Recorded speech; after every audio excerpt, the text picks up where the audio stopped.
जिंदगी तोर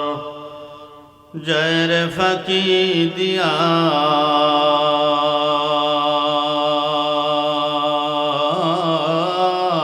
सोनार आदम जिंदगी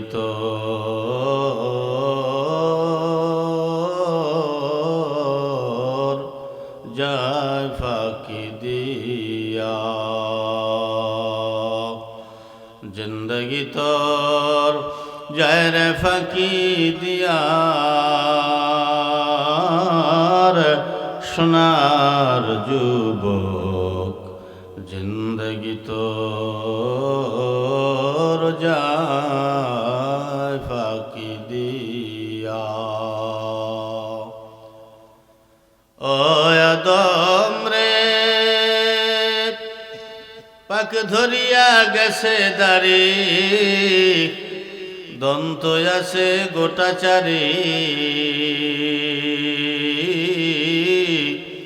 আজরাইল সমঞ্জারি গিয়াছে করিয়ার সোনার আদম জিন্দগি তোর যায় ফাঁকি দিয়া जिंदगी तोर जाय रे फाकी दिया सोनार जुबक जिंदगी तोर जाय फाकी दिया ओ आदम रे कामिनी रई कोलेते কাল ঘুমেতে রইলি তুই সারা নিশি কাটাইলি তুই ঘুমাইয়া ঘুমাইয়া রে সোনার আদম জিন্দগি তোর যায় ফাঁকি দিয়া জিন্দগি তোর যায় রে ফাঁকি দিয়া সোনার আদম জিন্দগি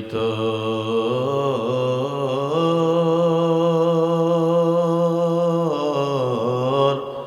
যায় ফাঁকি দিয়া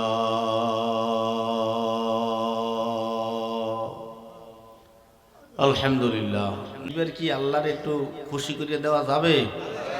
প্রাণ খুলে মহব্বতের সুরে গভীর অন্তর থেকে আল্লাহকে একটু শুকরিয়া আদায় করে আরেকবার খুশি করে দেই সকলে বলি আলহামদুলিল্লাহ চার রঙের মশলা দিয়া একটু খেয়াল দিয়া শুনবে আমি যা আলোচনা করি সবই বাস্তবতা এই যুবকরা ওখানে খারাই দিছি কে ওই দা ওই ওই যায় ওই যায় দেখছো ওই কপাল পরশে রে তোমার কি কথা কর না গা তাহলে জান্নাতের জায়গা থুইয়া যদি মমতাজ বেগম আইতে এই মিছে কথা কবেন না মমতাজ বেগম বা কোনো ড্যান্সারে যদি এই এলাকায় আনা হইতে এই যুবকরা টিকিট কেটে ঢুকতো না হ্যাঁ তাই কি মমতাজ জান্নাতের টিকিট দিতে আর আমরা জাহান্নামের টিকিট দিয়ে যাই নাকি আমরা বাঙালি সস্তায় কোনো জিনিস পাইয়ে গেলে ওই জিনিসের কদর থাকে না কতক্ষণ না গা সস্তায় পাইছে তো আল্লাহ সস্তায় জান্নাত দিয়ে দিতে আছে এই জন্য কদর বোঝ দিয়েছে না এটা বাড়ি দিয়ে ঘুমা কামে লাগবে স্বাস্থ্য ভালো থাকবে ওই মাইয়ুর পিছনে ঘুরিয়ে ঘুরিয়া কুদুতি ঘুম নষ্ট করিস না যা কতক্ষণ না গা শোন চার রঙের মশলা দিয়া যে কইরাছে তোর গঠন চার রঙের মশলা দিয়া চার রঙের মশলা দিয়া যে কইরাছে তোর গঠন চার রঙের মশলা দিয়া চার রঙের মশলা দিয়া আমাদেরকে বানাইছে আল্লাহ কয় মশলা দিয়া চার মশলা জানা আছে কি কি শোনেন তাহলে আগুন পানি মাটি বাতাস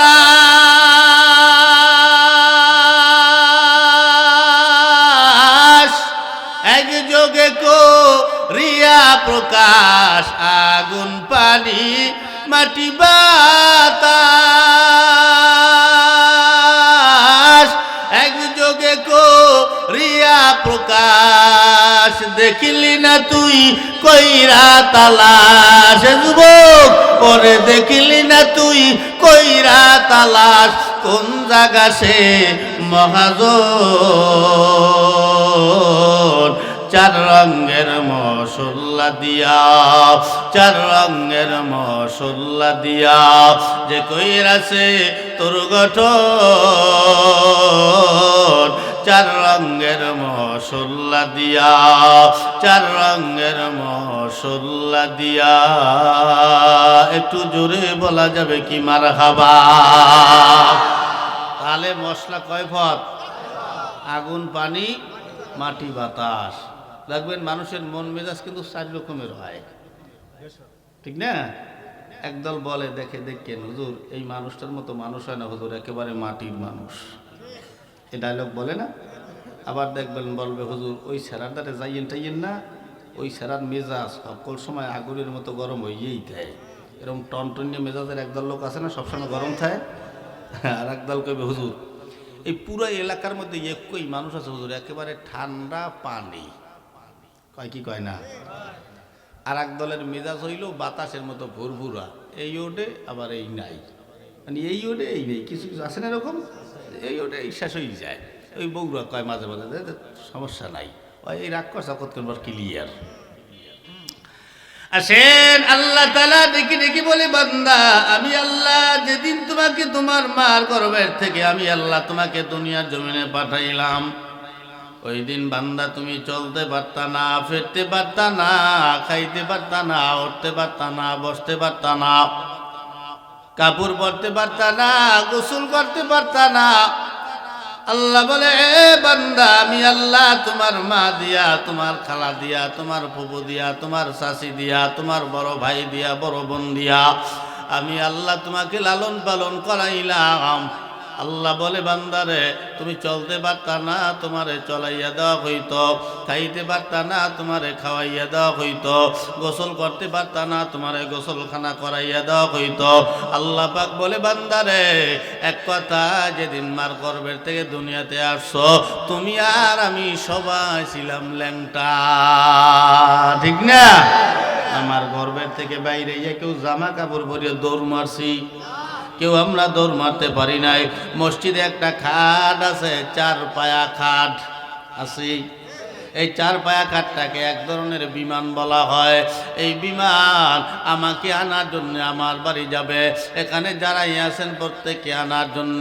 একবার করে ওই বিমান আপনার আমার বাড়িতে ঢুকবে আপনার আমার আপনজনেরা সাদা কাপড়ে প্যাকেট বানাইয়া ওই বিমানের উপরে উঠাইয়া দিবে ওই বিমান আপনাকে আমাকে লইয়া যে উড়াল মারবে জীবনে কোনোদিন ওই বিমান আপনাকে আমাকে লইয়া আর কোনোদিন ওই বাড়ি ফিরবে না ঠিক না আল্লাহ বলে বান্দা যেদিন তুমি বিদায় নিলা নাকের শ্বাস তোমার বন্ধ হয়ে গেল ওই দিন নিজের শরীরের পোশাকটা নিজের হাতে বান্দা তুমি খুলতে পারবা না ওই দিনও বান্দা তোমার সব থাকবে পাও থাকবে চলার ক্ষমতা থাকবে না হাত থাকবে ধরার ক্ষমতা থাকবে না নাক থাকবে শ্বাস নেওয়ার ক্ষমতা থাকবে না চোখ থাকবে দেখার ক্ষমতা থাকবে না কান থাকবে শোনার ক্ষমতা থাকবে না গলা থাকবে গলার আওয়াজ থাকবে না পেট থাকবে পেটের ক্ষুধা থাকবে না ও বান্দারে গোসল নিজের হাতে করতে পারবা না অপর মানুষ গরম পানি দিয়া বড়ই পাতা দিয়া তোমারে গোসলখানা করাবে সাদা 3 কান পাতলা কাপড় দিয়া তোমারে সুন্দর মতো প্যাকেট বানাইয়া এরপরে জানাজার নামাজ আদায় করিয়া কাটিয়ার উপরে লইয়া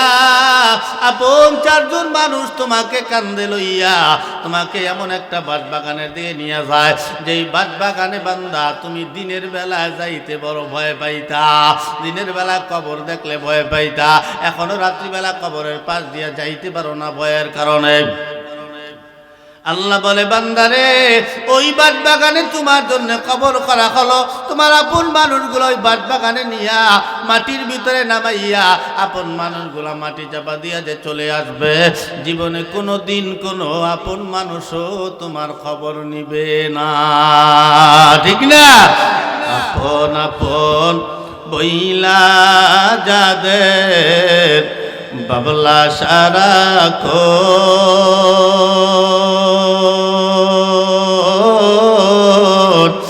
আসলে যে কেউ নয় তারা কেউ নয় রে আপন আপন আপন বইলা যারে ভাবছ সারাক্ষণ আসলে যে কেউ নয় তারা কেউ নয় রে আপন আজ না হয় কাল বুঝবা একদিন রে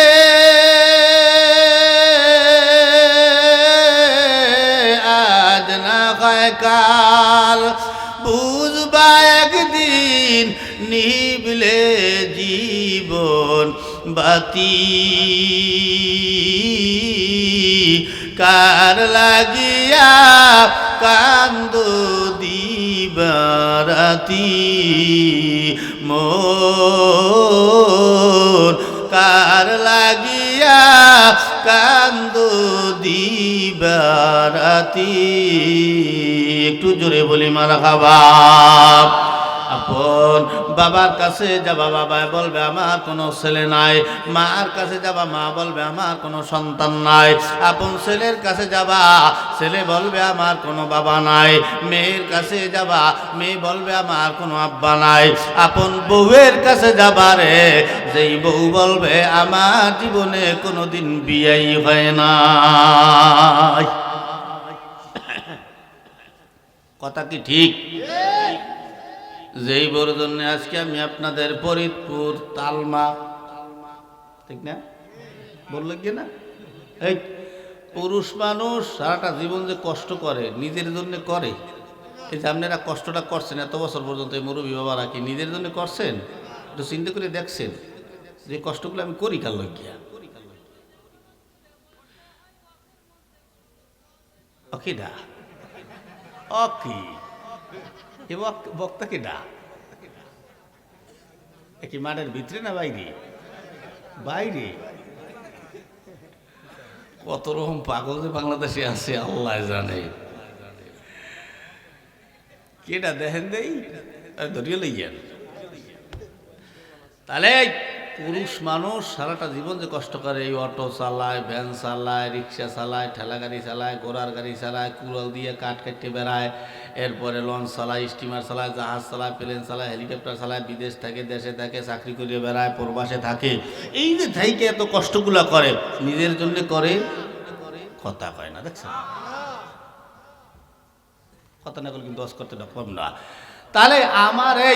আমার একটা পেট 2 পিস সিঙ্গারা 1 গ্লাস ফ্রি পানি খাইলে আমার পেট ঠান্ডা ঠিক না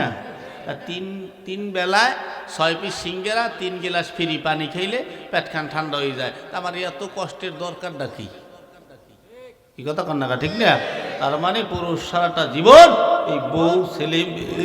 বিবি বাল বাচ্চা মা বাপ যারা আছে এদের একটু সুখের জন্য সারাটা জীবন কষ্ট কইরা যায় এরপরেও সারাটা দিন কষ্ট কইরা একদল স্বামী আছে বাসায় গেলে একদল বউরা আছে কুত্তার মতো খারাপ ব্যবহার করে স্বামী ঘরে গেছে বিকেলবেলা যাইয়ে বউর ধরে কলজে মলজে শুকাই গেছে 1 গ্লাস পানি চাইতেই পারে কি কথা কর না চাইতে পারে না বউরে কইছে বউ 1 গ্লাস পানি দাও বউ কলস আছে ওইটা ঢালিয়ে খা কি কয় খয়াকারে খা মানে ঢালিয়ে খায় কালে কেমনটা লাগে মেজাজ কে সারাটা দিন তোমার লেগে কষ্ট করছি 1 গ্লাস পানি দিতে পারবো না কোন কসুর বউ হইছো তুমি কথা কর না কে স্বামীর লেগে এটুই কষ্ট করতে না পারো তো কিসের বউ তুমি 1 গ্লাস পানি দিতে পারবা না এটা দিতে পারবা না দিতে পারবা না সারা দিন ঝগড়া করতেই থাকে স্বামীর মোটে ঘরে যাইতেই পারে না কখন ঘরে যাই করবো কি বহুত বেটারা আছে এই 4 দোকানে বইস কি এখানে বইস ঘরে যাই করবো কি গেলি পেট পেটানি শুরু হয় এরম একদল বউ আছে না স্বামী কিন্তু ভালো ব্যবহার করিও মা বোনেরা কি অজান চাইছে হ্যাঁ শুনতে থাক আমি যে আয়াত তেলাওয়াত করেছিলাম, লাকাদ কানা লাকুম ফি রাসূলিল্লাহি উসওয়াতুন হাসানাহ, আল্লাহ নবীর আদর্শ আমাদের জন্য হলো মডেল। তাম দুনিয়া যত আদর্শ আছে সমস্ত আদর্শগুলোর চাইতে আপনার আমার নবীর আদর্শ হলো সব থেকে উত্তম আদর্শ। আল্লাহর নবী বলেন, রে উম্মতেরা, আমি নবীর আদর্শ যদি তোমার ব্যক্তিগত জীবনে লাগাও, তোমার ব্যক্তিগত জীবনখানা সুন্দর হবে। আমি নবীর আদর্শ যদি তোমার পারিবারিক জীবনে লাগাও, তোমার পারিবারিক জীবনটা সুন্দর হবে। আমি নবীর আদর্শ যদি তোমার বাড়ির ভিতরে লাগাও, তোমার বাড়ির ভিতরে কোনো কলহ ঝগড়া থাকবে না। আমি নবীর আদর্শ যদি তোমার ওয়ার্ডের ভিতরে লাগাও, তোমার ওয়ার্ডের ভিতরে কোনো মারামারি কাটাকাটি থাকতে পারে না। আমি নবীর আদর্শ যদি তোমার ইউনিয়নের ভিতরে লাগাও, তোমার ইউনিয়নের ভিতরে কোনো দাঙ্গামা হাঙ্গামা, কোনো দলাদলি তোমার ইউনিয়নের ভিতরে থাকতে পারে না, ঠিক কি না? থাকতে পারে?